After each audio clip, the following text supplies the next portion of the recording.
Hello, Anshar Muhammad വിധിയും.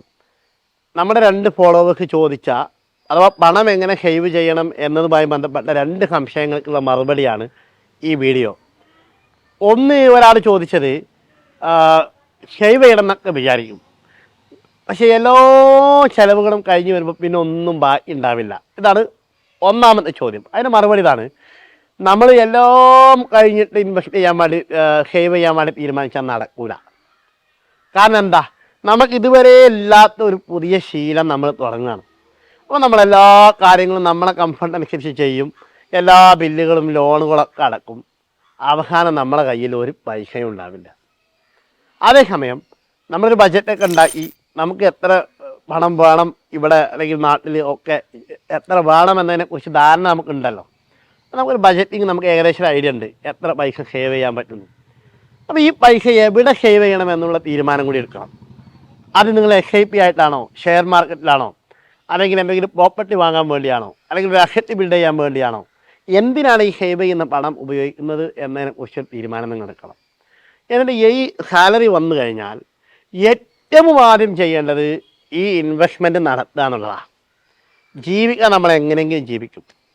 അപ്പോൾ നമ്മൾ എത്രയാണോ അതിൽ ഇൻവെസ്റ്റ് ചെയ്യേണ്ടതിനെ കുറിച്ച് ധാരണയിലെത്തിയാൽ ആ എമൗണ്ട് ആയിരിക്കണം നമ്മൾ ഏറ്റവും ആദ്യം ചെയ്യേണ്ടത്.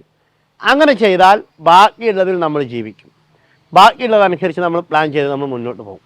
അപ്പം കാരണം എന്താ, ഇതൊരു പുതിയ ശീലമാണ്. നമ്മളിതുവരെ പഠിച്ചെന്താ, കിട്ടുന്നത് മുഴുവൻ സ്പെൻഡ് ചെയ്യണം. ഈ ഒരു രൂപത്തിലാണ് ഈ വണ്ടി ഓടിക്കൊണ്ടിരിക്കുന്നത്. ഇനി സേവ് ചെയ്യണം എന്ന രൂപത്തിലേക്ക് ഈ വണ്ടി മാറുകയാണ്. അപ്പം പുതിയൊരു ശീലത്തിലേക്ക് വരികയാണ്. അപ്പോൾ ആ ശീലമാണ് ഏറ്റവും ആദ്യം ചെയ്യേണ്ടത്. വേറെ ഒരു ചോദ്യം ചോദിച്ചത്, സേവൊക്കെ ചെയ്യും പക്ഷെ വെക്കേഷൻ പോകുമ്പോൾ ഒരു പ്രവാസി ചോദിച്ച ചോദ്യമാണ്. സേവൊക്കെ ചെയ്യും, 2, 3, 4 മാസമൊക്കെ മര്യാദയ്ക്ക് സേവ് ചെയ്ത് വരും. അപ്പോൾ ആയിരിക്കും വെക്കേഷന് പോവുക. ഇതെല്ലായിടത്തും ചിലവഴിക്കുന്നത് മാത്രമല്ല, ഭാര്യൻ്റെ സ്വർണം പണയം വെച്ച് റിട്ടേൺ ടിക്കറ്റ് എടുത്തുകൊണ്ടായിരിക്കും പലപ്പോഴും ഗൾഫിലേക്ക് തിരിച്ചു വരിക എന്നാണ് അദ്ദേഹം പറഞ്ഞത്. ഇതും നമ്മൾ ചെയ്യുന്നൊരു വലിയ മിസ്റ്റേക്കാണ്. നമ്മളൊരു കാര്യം മനസ്സിലാക്കണം. ഇപ്പോൾ നമ്മൾ സേവ് ചെയ്യുന്നത് 2 കാര്യത്തിലാണ്. ഒന്ന്, ഭാവിയിൽ വരാൻ പോകുന്ന എന്തെങ്കിലും പ്രത്യേകമായ ചിലവിന് വേണ്ടി. ഫോർ എക്സാമ്പിൾ, നിങ്ങളുടെ മകളെ കെട്ടിക്കണം, പൈസ വേണം.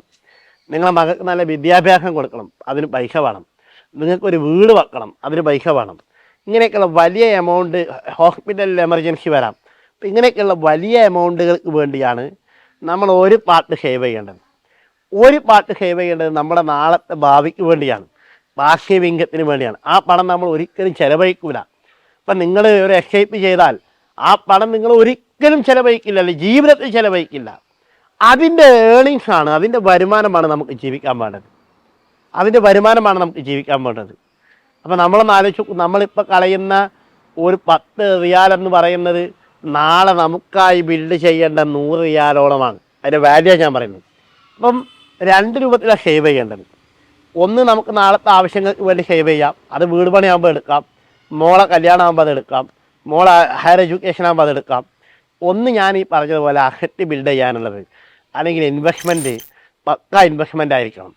ഇതിൻ്റെ റിട്ടേൺ കൊണ്ടാണ് നാളെ നമുക്ക് ജീവിക്കേണ്ടത്. അപ്പോൾ ഇതിനാണ് കൂടുതൽ ഫണ്ട് ചിലവഴിക്കേണ്ടത്.